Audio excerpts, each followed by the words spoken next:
So use extra, extra virgin olive oil.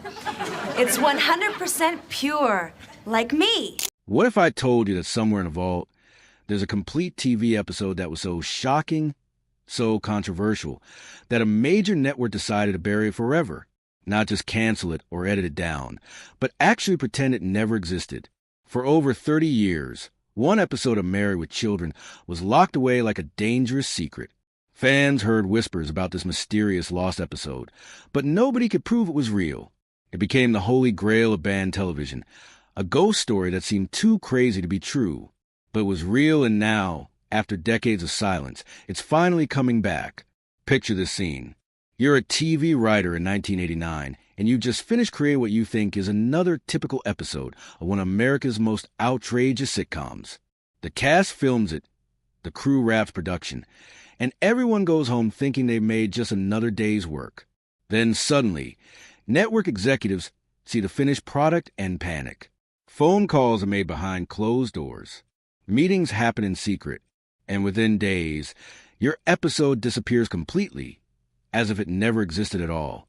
This isn't science fiction or urban legend. This actually happened to an episode called I'll See You in Court, and the story behind why it was banned is more fascinating than the episode itself. What made this particular half-hour of television so dangerous that it couldn't be shown in the 1990s? Why did it cross a line that even Married with Children, a show famous for breaking every rule, wouldn't dare to cross? And why is it suddenly safe to watch now, in 2025? To understand this story, we need to go back to a time when television was completely different from what we know today. In the late 1980s, American TV was dominated by squeaky clean family comedies that painted perfect pictures of suburban life.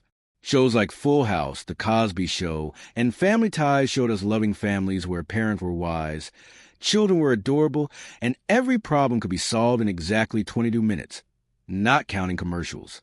These shows followed a simple formula that audiences had grown used over the decades.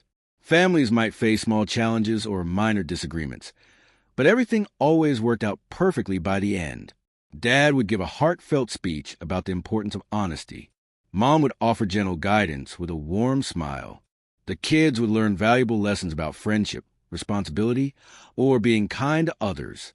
There were soft piano music moments during emotional scenes, and every episode ended with hugs and laughter. This formula had worked successfully for years, but by the late 80s, something was changing. Many viewers were starting to get tired of all this perfection. Real families weren't like the ones they saw on television. Real parents argued about money and struggled with their jobs. Real marriages had problems that couldn't be fixed with a single conversation. Real teenagers were often selfish, moody, and difficult to deal with. People wanted to see something on TV that felt more honest about what family life was actually like, even if that honesty wasn't always pretty or uplifting. That's when Married with Children exploded onto television screens and completely shattered every expectation people had about family sitcoms.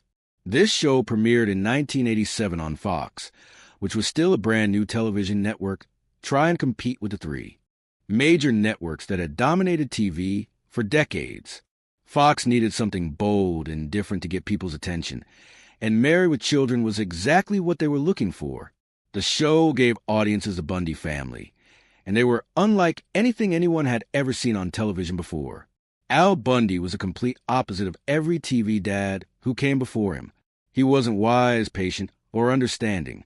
Instead, he was angry, bitter, and frustrated with every aspect of his life. He worked as a shoe salesman in a mall, a job that he absolutely hated and that barely paid enough to support his family. Every single day, he came home exhausted and miserable, constantly complaining about rude customers, his terrible boss, and how unfair life had been to him. Al's only source of pride was his high school football career, when he had once scored 4 touchdowns in a single game for Polk High School. That brief moment of glory from decades ago was the only good thing that had ever happened to him, and he brought it up in almost every conversation. He would tell anyone who would listen about that one perfect game, as if reliving could somehow make up for everything that had gone wrong in his life since then. His wife, Peg, was equally far from the typical television housewife that audiences were used to seeing. She had bright red hair piled high on her head, wore tight clothes and high heels around the house, and had absolutely no interest in traditional domestic duties. She never cooked meals for the family, which meant they lived on takeout food and frozen dinners.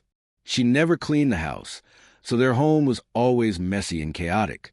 Instead of taking care of household chores, Peg spent her entire day lounging on the couch, watching television, eating bonbons, and shopping for expensive clothes and shoes that the family couldn't afford. Her favorite hobby was tormenting Al, especially when he was trying to relax after a long day at his horrible job. She would demand attention, ask for money they didn't have, or start arguments about things that didn't matter. She had no shame about being lazy and selfish, and she seemed to take genuine pleasure in making Al's already miserable life even worse. Their children, Kelly and Bud, were just as far from typical TV kids as their parents were from typical TV adults. Kelly was the older child, a teenage girl who was beautiful but not particularly intelligent. The show constantly made jokes about her lack of intelligence, often having her say things that were completely nonsensical or showing her failing to understand basic concepts that most people would find simple. She was obsessed with her appearance, spent hours getting ready for dates, and cared more about looking good than about school, work, or helping her family. Her younger brother Bud thought he was much smarter than everyone else in the family, and he probably was. But that didn't make him any more likable. He was awkward, unpopular, and especially unsuccessful with girls his age. He spent most of his time making sarcastic comments about his family members and trying to prove how much more intelligent and sophisticated he was than everyone around him. Both children were completely selfish and only cared about themselves, just like their parents. The show made it clear from the very first episode that this was not going to be like other family comedies. There were no heartwarming moments where family members learned to appreciate each other. There were no valuable life lessons about the importance of love and communication. Instead, there were crude jokes about every topic you could imagine, including things that other shows would never dare to mention on television. The Bundys insulted each other constantly and seemed to genuinely dislike spending time together. They made fun of each other's appearances, intelligence, and personal failures without any concern for hurt feelings. Al would come home from work and immediately start complaining about his customers, his boss, his lack of money, and his disappointment with his family. Peg would ignore his problems and focus entirely on her own wants and desires. The kids would mock their parents and fight with each other over trivial things. But here's what made the show so popular with millions of viewers. Despite being exaggerated and over the top, the Bundys felt more realistic than all those perfect TV families that had come before them. They dealt with problems that real families actually faced. They struggled with money, which was something most American families could relate to. They were frustrated with their jobs and disappointed with how their lives had turned out. Their marriage wasn't romantic or exciting, but rather filled with resentment and boredom that had built up over years of living together. For many Americans, especially working-class families who felt ignored by most television programming, the Bundys represented something honest and authentic. A.L.'s complaints about his terrible job and his memories of high school glory days resonated with viewers who felt trapped in their own unsatisfying careers. Peg's refusal to be a traditional housewife felt rebellious and funny to women who were tired of being expected to be perfect wives and mothers. Even the children's selfishness was entertaining, because it reflected how teenagers actually behaved, rather than how TV shows pretended they should behave. The show became incredibly popular almost immediately, but all the success came with a serious price. From the very beginning, Married with Children was surrounded by intense controversy. Television critics hated it and wrote scathing reviews calling it crude, offensive, and irresponsible. Religious groups organized protests and petition drives demanding that it be taken off the air. Conservative politicians used it as an example of everything that was wrong with American culture and blamed it for contributing to the decline of traditional family values. Parent groups worried that the show would be a bad influence on children and teenagers who might watch it and think that the Bundys' behavior was acceptable or funny. They argued that television should show positive role models and teach valuable lessons, not celebrate dysfunction and selfishness. The controversy grew so intense that it became a regular topic on television news programs, with reporters interviewing both supporters and critics of the show. Network television censors had never dealt with anything quite like Married with Children before. Every single week, the writers would create scripts that pushed boundaries and tested the limits of what was acceptable for broadcast television. The censors would carefully review each episode, looking for content that might be too offensive, inappropriate, or legally problematic. Sometimes they would demand that certain jokes be rewritten, specific scenes be removed, or particular lines of dialogue be changed. It became a constant battle between the creative team, who wanted to be as outrageous and controversial as possible, and the network executives, who were terrified of lawsuits, advertiser boycotts, and public relations disasters. Every week, scripts would go back and forth between the writers and the censors, with negotiations over what could stay and what had to be changed. But there was an unspoken understanding that everyone involved was aware of, even though nobody talked about it openly. The show could make dirty jokes, use sexual innuendo, and mock traditional values. But if they ever went too far into territory that made audiences genuinely uncomfortable rather than just shocked or amused, the network would shut them down completely. There was an invisible line that they could push right up against. But if they actually crossed it, there would be serious consequences that could end the show forever. The writers and producers thought they understood exactly where this invisible line was located. They had been creating episodes for 3 seasons without any catastrophic disasters. Sure, there had been complaints, protests, and negative publicity, but the show was still on the air, still getting high ratings, and still making lots of money for the network. They felt confident that they knew precisely how far they could push things without getting into real trouble. Then came the episode that would prove them completely wrong.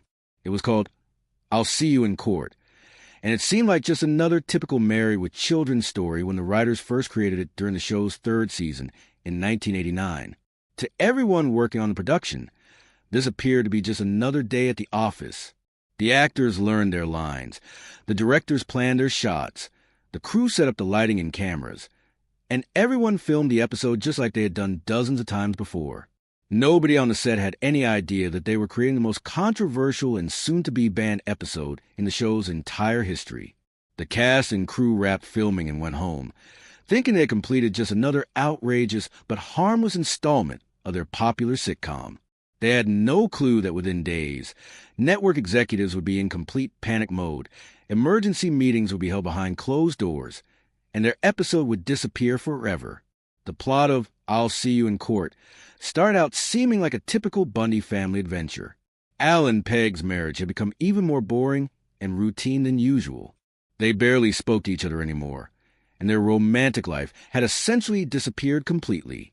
Desperate to bring some excitement back into their relationship, they decided to go to a cheap motel for what they hoped would be a romantic getaway that might help save their failing marriage. The motel they chose was exactly the kind of rundown, sleazy establishment that the Bundys would end up at, given their limited budget and low standards. It was the type of place that should probably have been condemned years ago, with stained carpets, broken furniture, and suspicious stains on the walls. But it was all they could afford, and they were so desperate to try anything that might help their relationship that they were willing to overlook its obvious problems. What Al and Peg didn't know was that this particular motel had a dark and illegal secret. The owners had secretly installed hidden cameras throughout the guest rooms. These cameras were recording visitors during their most private and intimate moments without their knowledge or consent. The recordings were being stored and possibly distributed to other people, which was not only a terrible violation of privacy, but also completely illegal. When Al and Peg checked into their room, they had no idea that their most personal moments were being recorded by strangers who had no right to see them. They thought they were finally getting some privacy away from their children and their everyday problems, but instead, they were being exploited in one of the worst ways imaginable. Eventually, the Bundys discovered what had happened to them. They learned that their private time together had been filmed without their permission, and that the recording had been viewed by other people. They were humiliated, angry, and felt completely violated by this invasion of their privacy.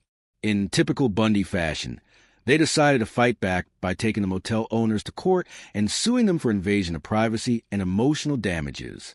But this being a Married with Children episode, nothing could go smoothly or work out the way it was supposed to. When Al and Peg arrived at court for their lawsuit, they discovered that they weren't the only victims of this terrible crime. Their neighbors, Steve and Marcy Rhodes, had also been to the same motel and had also been secretly recorded without their knowledge. What should have been a serious legal proceeding about privacy rights and consent turned into a complete circus of embarrassing testimony, crude jokes, and humiliating revelations about everyone involved. The courtroom scenes were filled with graphic and uncomfortable moments that made even devoted fans of the show cringe while watching. Instead of focusing on the serious crime that had been committed against innocent victims, the episode turned their humiliation and violation into entertainment and comedy.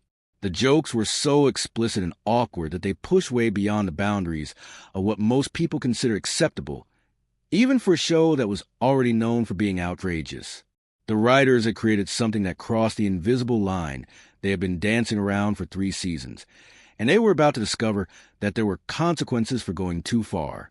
On the surface, this plot might have seemed like typical Married with Children material.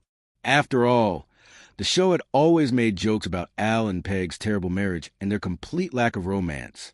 The writers had tackled inappropriate subjects many times before and had always managed to get away with it. So what made this particular episode different? Why did it terrify network executives so much that they decided to bury it completely? The answer has everything to do with the timing of when this episode was created and the cultural war that was raging around the show at that exact moment.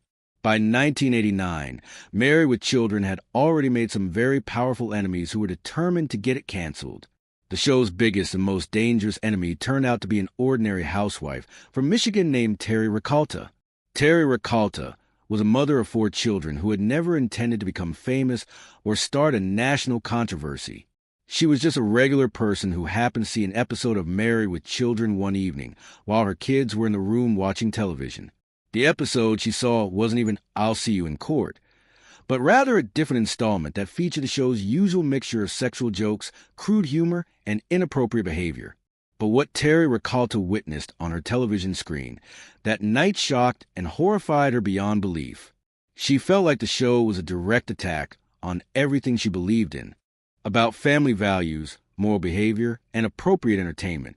She was convinced that Married with Children was corrupting the minds of children and teenagers who might watch it and think that the Bundys' behavior was acceptable or funny. Most people who strongly dislike a television show simply change the channel and forget about it. But Terry Rakolta didn't just change the channel. She declared an all-out war against Married with Children and everything it represented. She wasn't satisfied with just complaining to her friends and neighbors. She was determined to get the show completely canceled and removed from television forever. Rakolta began her campaign by writing passionate, well-crafted letters to every major corporation that advertised during Married with Children. She urged them to immediately stop sponsoring the show and pull all of their commercials. She told these companies that by advertising during the show, they were supporting and encouraging content that was harmful to families and children across America. Her letters were so compelling and persuasive that they started to have an impact that nobody had expected. To everyone's complete surprise, Terry Rakolta's grassroots campaign actually began to work. Some of the biggest and most respected corporations in America, including household names like Kellogg Cereal and Coca-Cola, made a decision to stop advertising during Married with Children. These companies were afraid of being associated with controversial content that might damage their family-friendly reputations and hurt their sales. The boycott campaign that had started with one angry mother writing letters from her kitchen table quickly grew into a national movement that was being covered by television news programs across the country. Reporters interviewed Terry Rakolta about her crusade against the show, and she became a celebrity spokesperson for traditional family values. Conservative politicians and religious leaders praised her efforts and encouraged other concerned parents to join her campaign. What had begun as personal outrage from a single viewer had somehow transformed into a cultural movement that was seriously threatening the existence of one of television's most popular shows. For the first time since it premiered, Married with Children was facing the real possibility of being canceled not because of low ratings, but because of organized public pressure. For Fox network executives, this situation was an absolute nightmare. The network was still relatively new and was desperately trying to establish itself as a legitimate competitor to ABC, NBC, and CBS, which had dominated television for decades.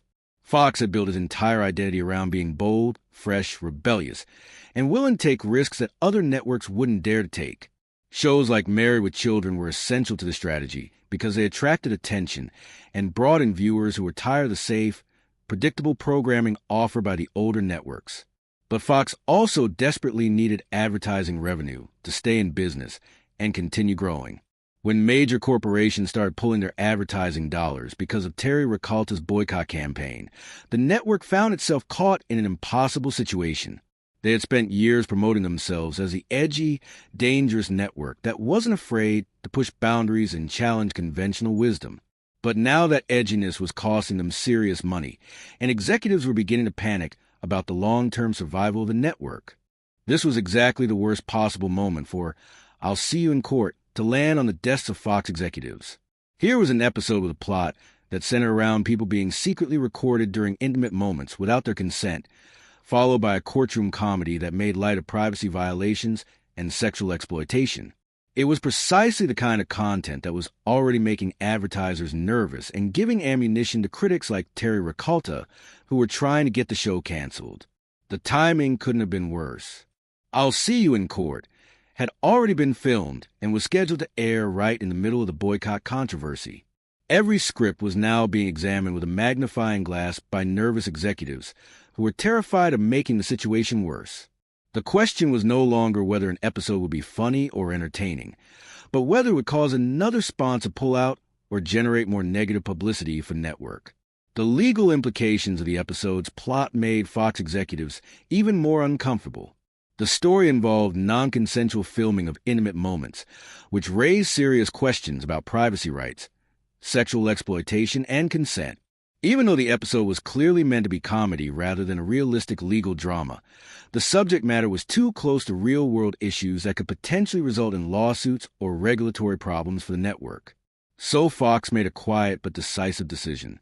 Without any public announcement or official statement, they simply pulled I'll See You in Court from the broadcast schedule. The episode that had been completed, edited, and ready to air suddenly vanished as if it had never existed at all. The cast and crew of Married with Children were completely baffled by what had happened.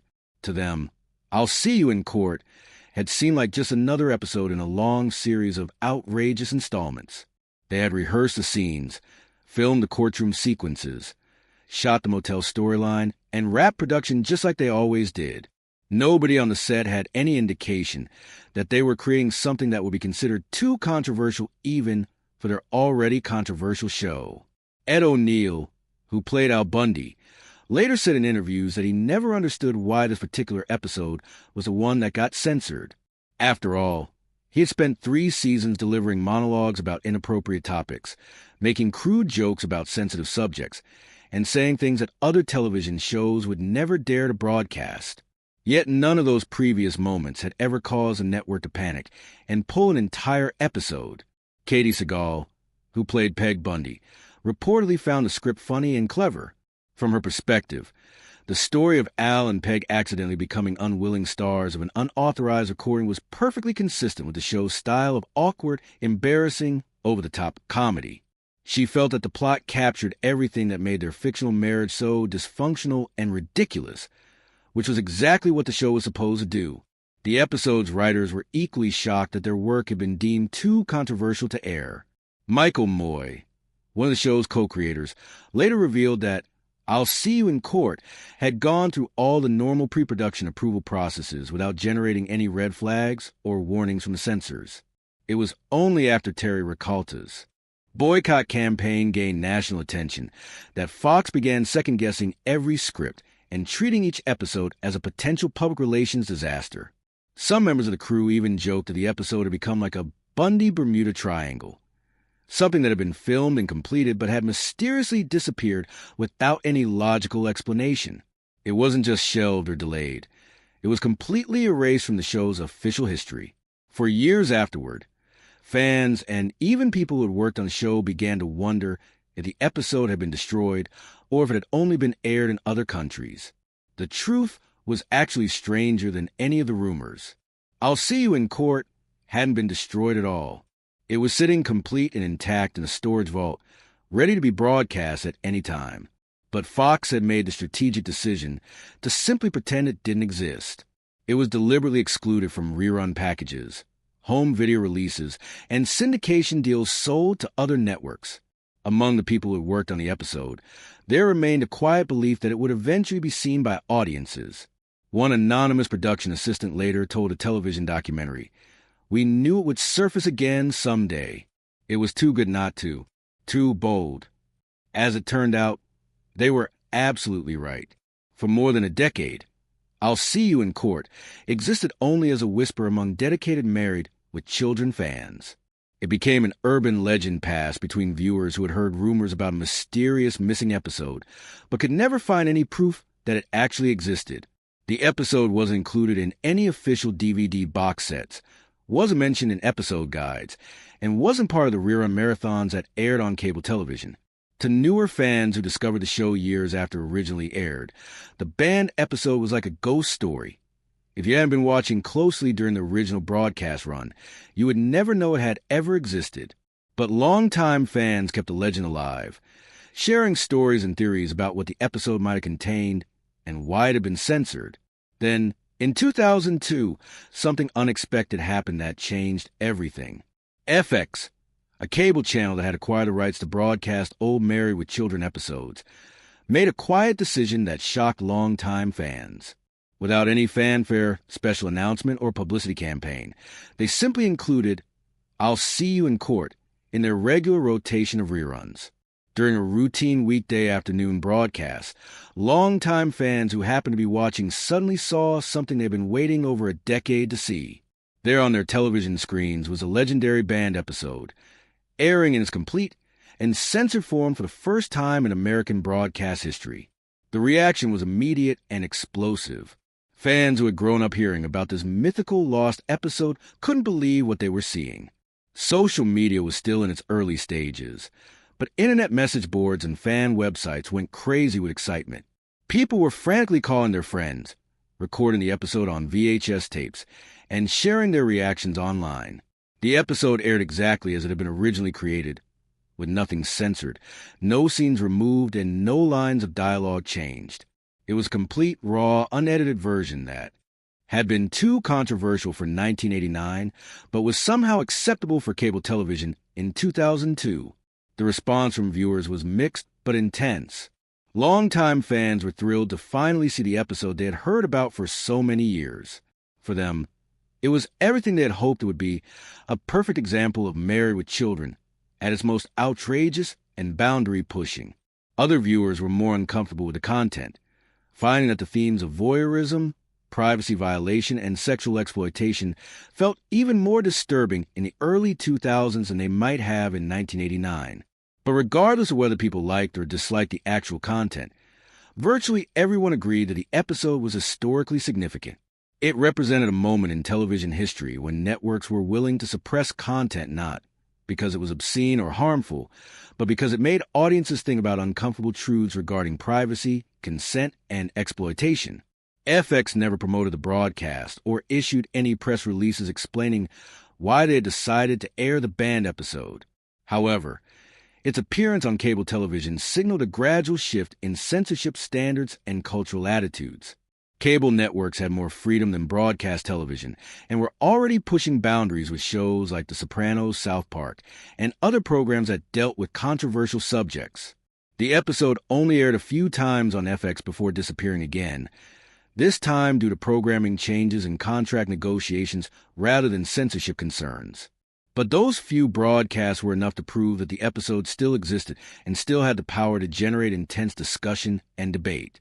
The brief return of "I'll See You in Court" rekindled interest in getting it officially released as part of the show's complete collection. Fans launched petition campaigns on early internet websites. Entertainment journalists wrote articles about the episode's significance, and cast members were constantly asked about it during interviews and reunion events. The episode had evolved from being just a curiosity into becoming a symbol of artistic censorship and the power that networks held over creative content. It represented questions about who gets to decide what audiences can see and how cultural standards change over time. Sony Pictures Television, which owned the distribution rights to Married with Children, found itself in a difficult position. They knew there was significant demand for the episode, But they were also concerned about potential legal and public relations problems that might come from officially releasing content that had been banned for controversial subject matter. These discussions continued for years without any resolution, as lawyers and executives debated whether disclaimers would be necessary, how international markets might react, and whether releasing the episode might generate unwanted negative publicity. The conversations dragged on for over 2 decades without any concrete action being taken. But then something fundamental changed in the entertainment world that made all those old concerns seem outdated and irrelevant. The rise of streaming services like Netflix, Amazon Prime, Hulu, and HBO Max created a completely new landscape for television content that operated under very different rules than traditional broadcast networks. These streaming platforms began producing and distributing shows with graphic violence, explicit sexual content, and controversial themes that made I'll See You in Court look incredibly tame by comparison. Programs like Euphoria, The Boys, Ozark, and countless others featured storylines about surveillance, privacy violations, and sexual exploitation that were far more intense and realistic than anything Married with Children had ever attempted. More importantly, modern audiences had become much more sophisticated about these issues. Viewers in 2025 were well aware of problems like revenge porn, unauthorized intimate recordings, digital stalking, and privacy violations because these had become common real-world problems that affected millions of people. The themes that had made the episode feel dangerously controversial in 1989 were now the exact same themes that audiences dealt with in their everyday lives. Sony executives finally realized that they had been sitting on a piece of television history that deserved to be seen and understood in its proper cultural context. Rather than being ashamed of the episode's controversial content, they could now present it as a fascinating artifact that showed how far society had evolved in its understanding of privacy, consent, and exploitation. In 2025, Sony announced that I'll See You in Court would finally be officially released as a centerpiece of special collection called Too Hot for Prime Time, featuring banned, censored, and suppressed episodes from various classic television shows. But this wouldn't just be a simple re-release of the original episode. The new version will be completely remastered in high-definition video quality and will include special commentary tracks featuring surviving cast members and producers explaining the controversy surrounding the episode and sharing their memories of working on it. There would also be a documentary short exploring why the episode was pulled, how Terry Rakolta's boycott campaign influenced the early years of Fox Network, and what the cast really thought about having their work censored. The timing for this release couldn't be more perfect. Modern audiences aren't just curious about lost and banned media. They're absolutely obsessed with it. YouTube channels, podcast series, and entire websites are dedicated to uncovering suppressed films, never-aired television pilots, censored scenes, and lost episodes from popular shows. There has never been a bigger appetite for content that was once forbidden or hidden from public view. From a business perspective, the return of I'll See You in Court represents more than just nostalgia marketing. Sony isn't simply re-releasing an old episode. They're unearthing a piece of suppressed entertainment that has suddenly become culturally relevant and historically important. This allows the release to become part of larger societal conversations about censorship, consent, privacy rights, and media control while simultaneously satisfying fans who want to experience one of television's most notorious banned episodes. There's also no longer any concern about advertiser boycotts or pressure campaigns from moral watchdog groups. Streaming platforms operate under completely different business models than traditional broadcast television. Content can be sold directly to consumers without the need for commercial sponsors, network approval, or concern about organized protest campaigns. What might have caused a ratings catastrophe in 1989 can now go live with the simple click of a button. This time, I'll See You in Court won't be hidden away in afternoon reruns or quietly slipped into a programming schedule without announcement. It will be featured prominently as the main attraction of the Too Hot for Prime Time collection, with its own marketing campaign and media attention. But why does this 35-year-old episode still matter today? At first glance, I'll See You in Court might seem like nothing more than a relic from an outdated sitcom that relied on shock value and crude humor to get attention. The plot about secret recordings and courtroom comedy might appear to be just typical Married with Children material that happened to push slightly too far over the line of acceptable taste. But if you look deeper at what the episode was actually about, you'll find themes that are more relevant and urgent now than they were when it was first created. This episode wasn't banned simply for being inappropriate or offensive.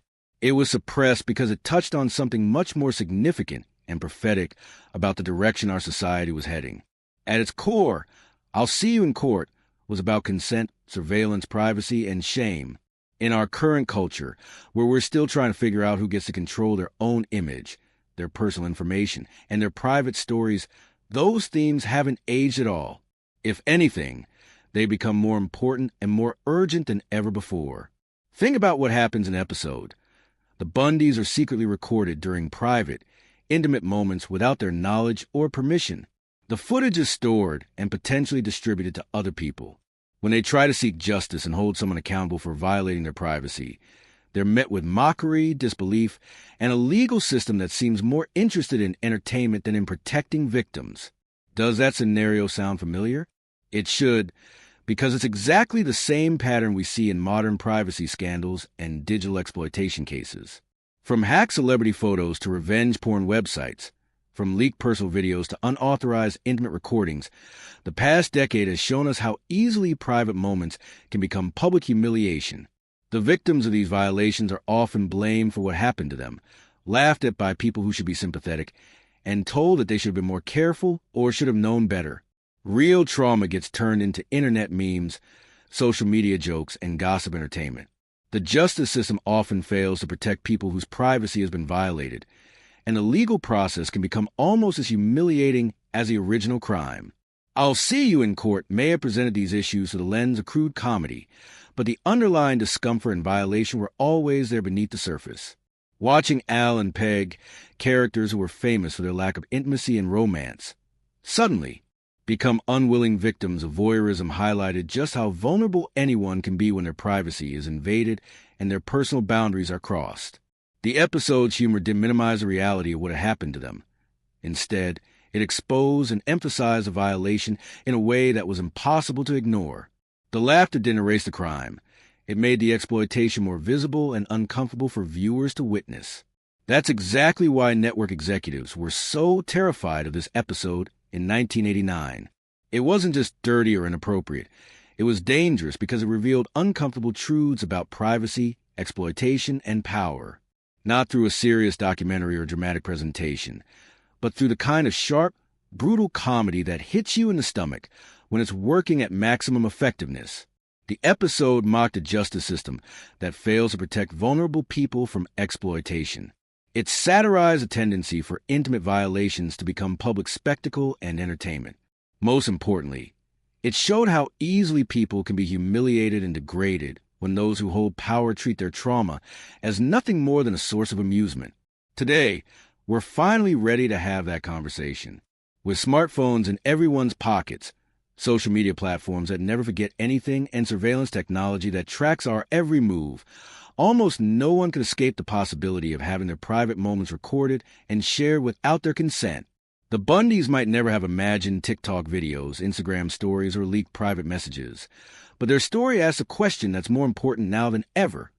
What happens when even the most powerless, disrespected people in society are exploited and violated, and nobody in authority seems to care? I'll See You in Court also serves as a powerful reminder about the dangers of censorship and the importance of protecting artistic expression, even when that expression makes us uncomfortable. The networks didn't ban this episode because it was harmful or dangerous to viewers. They banned it because they were afraid of public backlash, advertiser boycotts, and damage to their corporate reputation. In the 1980s, it was relatively easy for powerful institutions to bury uncomfortable stories and suppress challenging content. A network could simply decide not to air something, and most people would never know it had ever existed. Today, that kind of comprehensive censorship is much more difficult to maintain, thanks to social media, file sharing, and global connectivity that makes information much harder to suppress permanently. But the temptation to silence uncomfortable voices and challenging content is still there, and I'll See You in Court reminds us why we should resist that impulse. The episode that was once considered too shocking for television now feels like essential viewing for understanding how censorship works, why it's dangerous, and how cultural attitudes evolve over time. When you watch I'll See You in Court today, you're not just seeing a lost episode of a popular.